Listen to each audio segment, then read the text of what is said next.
अस्सलाम वालेकुम एवरीवन, मैं हूं मोहम्मद तलहा और आप लोग देख रहे हैं तलाश फेस एकेडमी।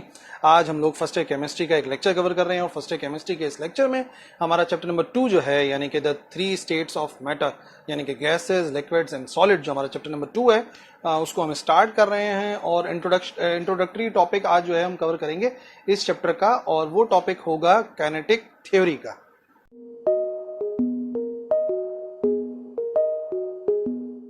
तो सबसे पहले बात ये समझ लो कि हम लोग 3 स्टेट्स ऑफ मैटर को पढ़ने वाले हैं। तो 3 स्टेट्स ऑफ मैटर हमें पता है, सॉलिड्स, लिक्विड एंड गैसेस नाम में भी लिखा हुआ है, लेकिन सबसे पहले कॉन्सेप्ट्स थोड़े से रिवाइज कर लेते हैं, दोहराना बहुत बेहतर है। मैटर, व्हाट इज मैटर, किस चीज को मादा कहते हैं, मैटर कहते हैं। तो देखो एवरीथिंग, और ये सिंपल सी डेफिनेशन है, हर एक को मुंह ज़बानी याद हो जाती है। Everything which occupies space and has weight is called matter. कोई भी ऐसी चीज जो जगह घेरे और वजन रखे उसको कहते हैं मैटर। लेकिन मैं आपको एक बात बताऊं, करेक्ट डेफिनेशन जो है ना, जिससे बिल्कुल स्पेसिफिक रह सकते हो, बिल्कुल एक्यूरेट डेफिनेशन बता सकते हो, वो है एवरीथिंग विच ऑक्यूपाइज स्पेस, जो जगह घेरे, एंड हैज मास, जिसका क्या हो, जिसकी कोई ना कोई कमियत हो, जिसका मास हो। ठीक है, एक्चुअली फिजिक्स में आप लोग फर्स्ट ईयर फेज के अंदर इंशाल्लाह आगे पढ़ेंगे कि कुछ चीजें वेटलेस भी हो जाती हैं। तो थोड़ा सा ना स्टूडेंट इस बारे में कंफ्यूज हो जाते हैं कि यार कभी कह रहे हो कि मैटर जो है उसका वेट भी होना चाहिए और वो स्पेस भी ऑक्यूपाई करनी चाहिए। तो आप ऐसा कर लो, वेट का वर्ड नहीं यूज करो यहाँ पे, आप यहाँ पे मास का वर्ड यूज करो। हर वो चीज जो कि जगह घेरती है और उसमें क्वांटिटी ऑफ मैटर पाई जाती है, उसके अंदर कुछ ना कुछ मैटर पाया जाता है, मादा पाया जाता है, वही यानी जिसे हम कहते हैं मास। तो मास होना और स्पेस ऑक्यूपाई करना, यह है कंडीशन फॉर मैटर। तो हम अपने इर्द गिर्द जो है वो मैटर से काफी हद तक घिरे हुए हैं, और हमारे इर्द गिर्द अगर दो ही चीजें नजर आती हैं आपको, अगर आप कभी भी देखोगे, या तो आपको मैटर नजर आएगा या तो एनर्जी नजर आएगी।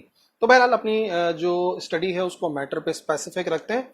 There are 3 states of matter, मादे की 3 हालतें हैं, ठीक है ना, स्टेट्स हैं ये, यानी कि है तो मैटर ही, लेकिन वो 3 किस्म की फॉर्म्स में पाया जाता है, जिन्हें कहते हैं सॉलिड, लिक्विड एंड गैस। ठीक है ना, सॉलिड होता है, लिक्विड होता है और गैस होती है।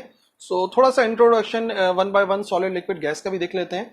देखो सॉलिड सब्सटेंस की खास बात यह है कि उसकी एक डेफिनेट शेप होती है, एक डेफिनेट वॉल्यूम होता है। जितने भी सॉलिड मटेरियल्स आप लोग अपने इर्द गिर्द देखोगे ना, तो उनकी एक डेफिनेट शेप होगी, ठीक है ना, वो शेप चेंज नहीं करते। मिसाल के तौर पे एक पेन है, उस पेन को अपने हाथ में पकड़ें तो वो उसी शेप का रहेगा, अपनी जेब में रखें उसी शेप का रहेगा, आप उसे किसी बॉक्स में डाल दें वो उसी शेप का रहेगा। तो सॉलिड्स जो होते हैं वो एक डेफिनेट शेप रखते हैं और एक डेफिनेट वॉल्यूम रखते हैं। अच्छा, शेप तो मैंने आपको समझा दिया, वॉल्यूम वाली बात समझो। देखो अगर एक पेन है जिसे मैंने अपने हाथ में पकड़ा हुआ है, तो वो उतनी ही स्पेस ऑक्यूपाई कर रहा है जितना मेरे हाथ में, उतनी ही स्पेस ऑक्यूपाई करेगा मेरी जेब में, उतनी ही स्पेस ऑक्यूपाई करेगा किसी बैग में। ठीक है ना, तो एक डेफिनेट शेप होती है और एक डेफिनेट वॉल्यूम होता है जो कि चेंज नहीं होता। सॉलिड हमेशा उसे कैरी करता है। क्यों कैरी करता है वो काइनेटिक थ्योरी में मैं आपको समझाऊंगा, लेकिन अभी फिलहाल जस्ट इंट्रोडक्शन दे रहे हैं सॉलिड का। ठीक है, और एक और खास बात यह है कि सॉलिड जो है वो इनकम्प्रेसिबल होता है। ठीक है ना, आप उसके ऊपर हाई प्रेशर भी अप्लाई कर दोगे तो आमतौर पर जो सॉलिड सब्सटेंसेज होते हैं वो इनकम्प्रेसिबल होते हैं, वो कंप्रेस नहीं होते। तो कंप्रेसिबिलिटी आप समझ लीजिए सॉलिड्स की बहुत ही कम होती है, यानी कि अगर एक ठोस आपके पास कोई भी चीज है, आप उसे कंप्रेस करोगे टूट फूट जाएगी, लेकिन वो अपना वॉल्यूम चेंज नहीं करेगी, कंप्रेस नहीं होगी, जो उसका वॉल्यूम है ना वो सेम रहता है। ये प्रॉपर्टी है सॉलिड्स की। जबकि सेकंड जो स्टेट है वो है लिक्विड्स। लिक्विड्स की खास बात यह है कि उनकी जो शेप है वो इनडेफिनेट होती है। उनकी जो शेप है वो इनडेफिनेट होती है, कोई खास शक्ल नहीं होती, बट उनका जो वॉल्यूम होता है ना वो एक खास वॉल्यूम होता है, एक डेफिनेट वॉल्यूम होता है। यानी कि वो शक्ल तो चेंज कर सकते हैं, लेकिन जितनी वो जगह घेर रहे हैं, वॉल्यूम कहते हैं जगह घेरने को ना, तो जितनी वो जगह घेर रहे होते हैं वो चीज ना स्पेसिफिक होती है। अब लिक्विड की मिसाल आप ऐसे कर लो कि जैसे लिक्विड है, जग में है तो जग की शक्ल का होगा। ठीक है, आपने उसे गिलास में निकाल दिया तो गिलास की शक्ल इख्तियार कर जाएगा, आपने उसे जमीन पे फेंक दिया तो वो जमीन की शक्ल का, यानी कि बिल्कुल प्लेन हो जाएगा। तो शेप तो लिक्विड की ऐसी है कि वो लगातार चेंज होती रहती है, ठीक है ना, लेकिन वॉल्यूम नहीं चेंज होता। क्या कहने का मकसद है मेरा? मकसद ये है कि आप 1 लीटर की फॉर एग्जाम्पल बॉटल लेकर आए, जिसके अंदर 1 लीटर कोल्ड ड्रिंक फिल हुई है, या चलो वाटर की हो गई 1 लीटर बॉटल, वाटर बॉटल है आपके पास, यानी कि उसका वॉल्यूम कितना है? उसका वॉल्यूम है 1 लीटर। ठीक है ना, 1 लीटर, लीटर जो है वो वॉल्यूम का यूनिट है, यानी कितनी स्पेस ऑक्यूपाई करती है कोई भी चीज, तो वो लीटर में मेजर करते हैं। तो अगर उसको आप गिलास में निकाल लो, ठीक है, तो गिलास में निकालने के बाद क्या वो थोड़ा सा फैल जाएगी, ज्यादा जगह घेरना शुरू कर देगी? नहीं, बल्कि अभी भी वो जो स्पेस ऑक्यूपाई कर रही होगी उन तमाम गिलासेस को मिलाकर आप देखेंगे तो वो हमेशा बराबर आ जाएगा किसके, 1 लीटर के। यानी कि जो वॉल्यूम होता है, जो जगह घेरता है लिक्विड, वो जितनी जगह घेर रहा होता है जग के अंदर, उतनी ही जगह घेरेगा गिलासेस में, उतनी ही जगह घेरेगा जमीन के ऊपर। शक्ल जरूर चेंज कर लेगा, लेकिन ये बात याद रखिए कि वो जो स्पेस ऑक्यूपाई कर रहा है ना लिक्विड, वो हमेशा एक जैसी रहती है। ठीक है। उसके बाद तीसरी जो स्टेट है वो कौन सी है, वो है गैस। गैसेस की खास बात यह है कोई डेफिनेट शेप नहीं होती, कोई डेफिनेट वॉल्यूम नहीं होता। यस, गैसेस का जो वॉल्यूम है वो भी कोई स्पेसिफिक नहीं होता, डेफिनेट नहीं होता। गैसेस की एग्जांपल भी ऐसी है जैसे कि बलून के अंदर आपने एयर फिल कर दी तो बलून की शेप इख्तियार कर जाएगी। ठीक है, आपने उसे ब्लास्ट कर दिया तो पूरे कमरे के अंदर कमरे की शेप इख्तियार कर जाएगी। और दूसरी बात मैं आपको बताऊं, शेप की तो आप समझ ही जाओगे, बहुत ही आसान सी बात है। सिलेंडर में हो तो सिलेंडर की शक्ल का, बलून में हो तो बलून की शक्ल का, रूम में हो तो रूम की शक्ल की। लेकिन एक खास बात यह है कि अगर आप बलून वाली एग्जांपल ले लो, क्योंकि मैं ये बात साबित करना चाह रहा हूं कि गैसेस का वॉल्यूम भी ना डेफिनेट नहीं होता, बल्कि वो अपना वॉल्यूम चेंज कर सकती हैं। ठीक है ना। तो अभी गैसेस से बात करें तो फॉर एग्जांपल एक बलून है जिसके अंदर आपने क्या करा, आपने एयर फिल करी और थोड़ा सा आपने उसमें स्प्रे कर दिया। ठीक है ना। तो आपने जब स्प्रे कर दिया, कोई परफ्यूम स्प्रे कर दिया आपने, जो कि खुशबू वगैरह होगी, तो आप क्या करोगे, आप फिलहाल देख रहे हो कि वो जो एयर है वो उस बलून के अंदर है, तो स्पेस उतनी ऑक्यूपाई कर रहा है और शेप भी बलून वाली है। आपने बलून को ब्लास्ट करा किसी पिन वगैरह से, तो फिर आप पता क्या देखोगे, आप ये देखोगे कि जो, बल्कि देखोगे क्या, आप महसूस करोगे, महसूस ये होगा कि आप अगर रूम में किसी दूसरी जगह पे भी हो, दूर भी हो आप कहीं पे, तब भी आपको खुशबू सुनाई देगी उस परफ्यूम की, आप सूंघ सकोगे, आप उस खुशबू को सूंघ सकोगे जो कि आपने स्प्रे किया था उस बलून के अंदर। तो बात ये हो गई कि इतनी दूर कैसे चली गई भाई गैस, वो तो इतनी सी जगह में थी। तो भाई गैस जो है ना वो एक्सपेंड हो जाती है, जितना भी उसे जगह मिलती है वो उस जगह तक अपने वॉल्यूम को क्या कर सकती है, इंक्रीज कर सकती है। तो गैसेस की जब बात करते हैं ना, तो उनके ऊपर अप्लाई होने वाला प्रेशर बड़ा मायने रखता है। गैसेस में कंप्रेसिबिलिटी बहुत ज्यादा पाई जाती है, आप उनके ऊपर प्रेशर अप्लाई करके गैसेस के मॉलिक्यूल्स को करीब भी ला सकते हो। तो करीब लाओगे तो वॉल्यूम कम हो जाएगा, यानी कि गैसेस कम जगह घेरेंगी, जैसे कि इन केस ऑफ बलून था। और अगर आप उसके ऊपर से प्रेशर हटा दोगे, यानी कि जैसे ही बलून फटा तो जो प्रेशर था, जो हमने उसको रोका हुआ था किसी तरीके से, वो जब खत्म हुआ तो आपने देखा कि वो जो परफ्यूम की खुशबू थी वो एयर की वजह से हर जगह पर हम जो है वो हम सूंघ सकते हैं उसको।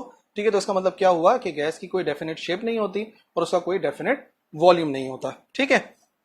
अब सारी बात यह है कि हम बात करने वाले थे आज के लेक्चर में काइनेटिक थ्योरी की। काइनेटिक थ्योरी जैसे कि नाम से ही जाहिर है मोशन ऑफ पार्टिकल्स को डील करती है, कि जो मोशन ऑफ पार्टिकल्स हैं वो गैसेस में कैसे होते हैं, लिक्विड्स में कैसे होते हैं और सॉलिड्स में। वैसे जो मैं आपको काइनेटिक थ्योरी बताने वाला हूं ना, वो बेसिकली होगी kinetic molecular theory of gases, यानी कि मैं बात करूंगा गैसेस के बारे में स्पेसिफिकली। और फिर जो पोस्टुलेट्स हम लोग देखेंगे केएमटी के, यानी कि kinetic molecular theory of gases के। उसके बाद फिर थोड़ा सा आपको सॉलिड और लिक्विड के बारे में बता दूंगा कि क्या चेंज आ सकता है सॉलिड में और लिक्विड में। तो सबसे पहले पोस्टुलेट्स देखते हैं। तो पोस्टुलेट्स नंबर 1, जो गैशियस स्टेट है is the one in which the molecules are widely separated from one another. ठीक है, बहुत ही वाइडली सेपरेटेड होते हैं, एक दूसरे से काफ़ी ज़्यादा दूर होते हैं, बट हैविंग नेग्लिजिबल वॉल्यूम। लेकिन वो जो मॉलिक्यूल्स हैं उनका वॉल्यूम ना होने के बराबर होता है, यानी कि नेग्लिजिबल होता है। The gases are easy to compress due to large empty spaces. क्यों गैसेज को हम आसानी से कंप्रेस कर सकते हैं? क्योंकि उनके दरमियान में, उनके मॉलिक्यूल्स के दरमियान में लार्ज एम्प्टी स्पेसेस पाई जाती हैं, यानी खाली जगह पाई जाती हैं। अब देखो मिसाल के तौर पे ये एक कंटेनर में बना रहा हूँ जिसके अंदर हमने गैस फिल करी है। ठीक है, पहला पॉइंट समझाने के लिए बात कर रहा हूँ मैं। तो अगर ये कंटेनर है तो आप ये देखोगे कि एक मॉलिक्यूल आपको यहाँ कहीं पर नज़र आ रहा है, एक मॉलिक्यूल आपको यहाँ कहीं पर नज़र आ रहा है, एक मॉलिक्यूल यहाँ कहीं पर है, यहाँ कहीं पर है। बस मैं उम्मीद करता हूँ स्क्रीन पर आप लोगों को ये पॉइंट्स नज़र आ जाएं, क्योंकि मैं जानबूझ के बहुत छोटे छोटे पॉइंट्स लगा रहा हूँ, सिर्फ इस बात को बताने के लिए कि आप देखो ये एक मॉलिक्यूल है, इधर एक मॉलिक्यूल है, और दोनों के दरमियान का जो स्पेस है आप देख लो, इनके दरमियान का स्पेस कितना ज़्यादा है। ये स्पेस है इन दोनों मॉलिक्यूल्स के दरमियान का। तो देख लो मॉलिक्यूल्स के दरमियान का जो स्पेस होता है बहुत ज़्यादा होता है, और जो उनका साइज़ होता है, थोड़ा बड़ा भी कर देता हूँ, ये जो इनका साइज़ होता है वो अप्रॉक्सीमेटली नेग्लिजिबल होता है as compared to the distance between them. तो क्योंकि उनके दरमियान में इतनी खाली स्पेसेस होती हैं तो गैसेस को हम आसानी के साथ कंप्रेस कर सकते हैं।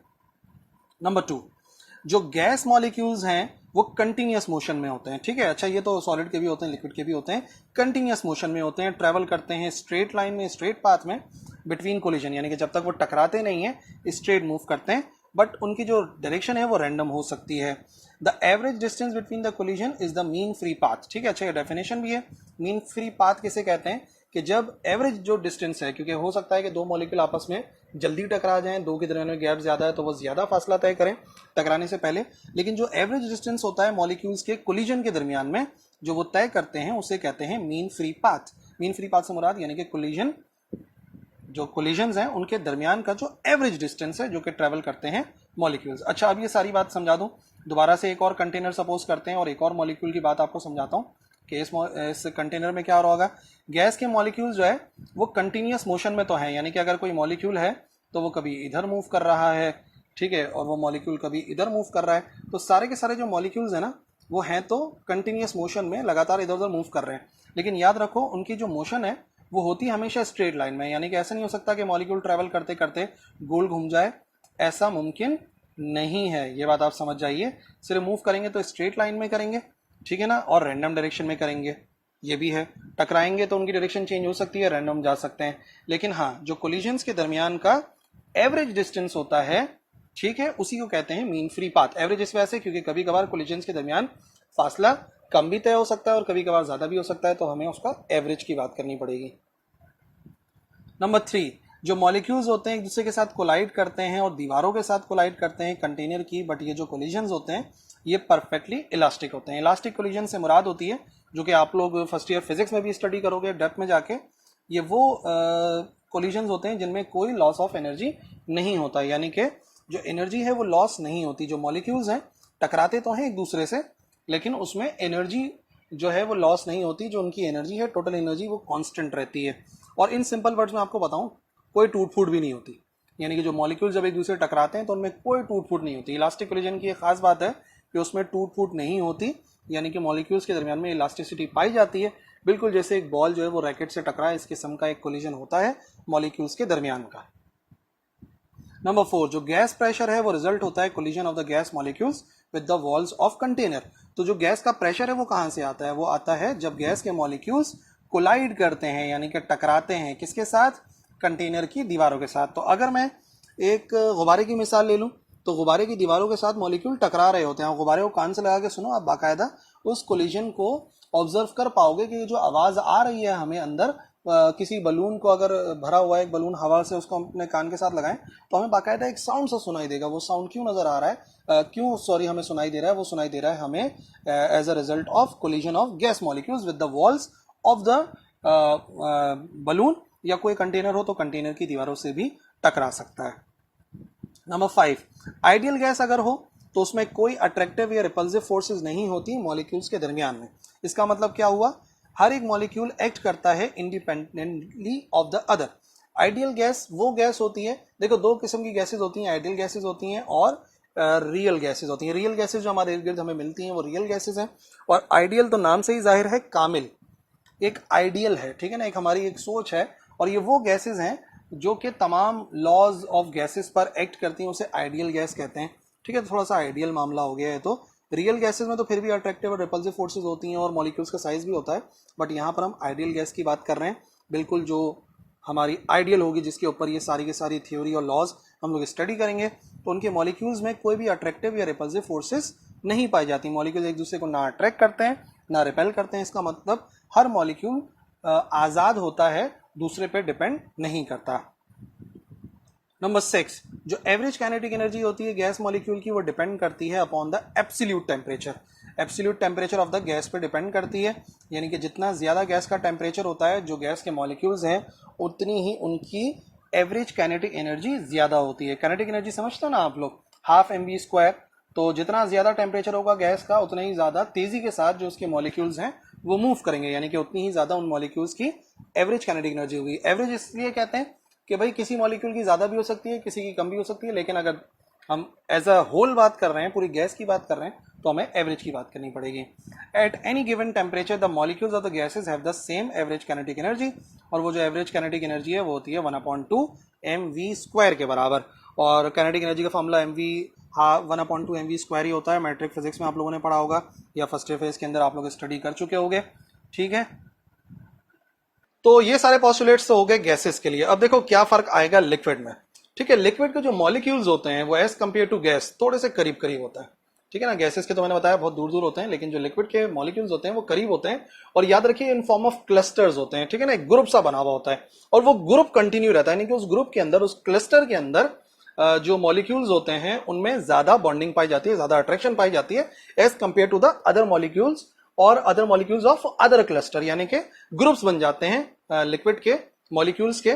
और वो जो ग्रुप्स हैं वो थोड़ा बहुत अपनी आगे पीछे शेप को चेंज कर लेते हैं, लेकिन फैल नहीं सकते, यानी कि वॉल्यूम स्पेसिफिक ही रहता है, लेकिन शेप जो चेंज हो जाती है वो इस वजह से होती है क्योंकि जो लिक्विड के मॉलिक्यूल्स हैं एक दूसरे के क्लोज होते हैं और तकरीबन जो है वो कोई शेप्स ही बना लेते हैं। जैसे ये क्लस्टर हो गया मॉलिक्यूल्स का, बहुत सारे मॉलिक्यूल्स हैं इसमें बहुत सारे मॉलिक्यूल्स हैं, तो वो अपनी इस जगह को चेंज करके जो लिक्विड है उसकी शेप को चेंज करने में अहम किरदार अदा करते हैं, ठीक है ना। तो ये सारी बात हो गई लिक्विड की, और मैंने लिक्विड के बारे में बताया कि लिक्विड जो है वो थोड़े से कंप्रेसिबल होते हैं, मतलब नेग्लिजिबली कंप्रेस हो सकते हैं, ठीक है। बट अब अगर तीसरी बात करें हम सॉलिड्स की कि केएमटी ने क्या रोशनी डाली सॉलिड्स के ऊपर, तो देखो जो सॉलिड्स के मॉलिक्यूल्स होते हैं वो एक दूसरे के बहुत क्लोज होते हैं, और इतना क्लोज होते हैं कि एक मॉलिक्यूल दूसरे मॉलिक्यूल को अपने से दूर जाने ही नहीं देता, ठीक है। बट फिर भी वो जो मॉलिक्यूल्स हैं उनमें काइनेटिक एनर्जी तो होती है, तो वो अपनी ही जगह पर वाइब्रेट करते रहते हैं, यानी कि सॉलिड के तमाम मॉलिक्यूल्स हैं एक दूसरे के साथ बहुत ज्यादा अट्रैक्टेड हैं, बट अपनी ही पोजीशन के ऊपर लगातार क्या करते रहते हैं, वाइब्रेट करते रहते हैं। तो वाइब्रेशन तो होती है सॉलिड्स के अंदर, बट ये है कि एक जो मॉलिक्यूल होता है सॉलिड का और जो दूसरा मॉलिक्यूल होता है उनके दरमियान में फोर्स ऑफ अट्रैक्शन ज्यादा होती है, तो वो एक दूसरे से दूर नहीं जाने देते एक दूसरे को।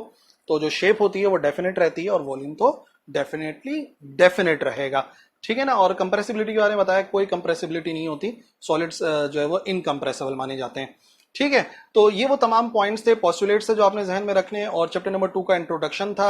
आई होप समझ में आ गया होगा 3 स्टेट्स ऑफ मैटर, यानी कि गैसेस, लिक्विड्स और सॉलिड्स के बारे में कोई कंफ्यूजन अगर रह गई है तो बिल्कुल बताइए, मैं इंशाल्लाह उसको एक्सप्लेन कर दूंगा in comment section. That's all for this lecture. Allah Hafiz.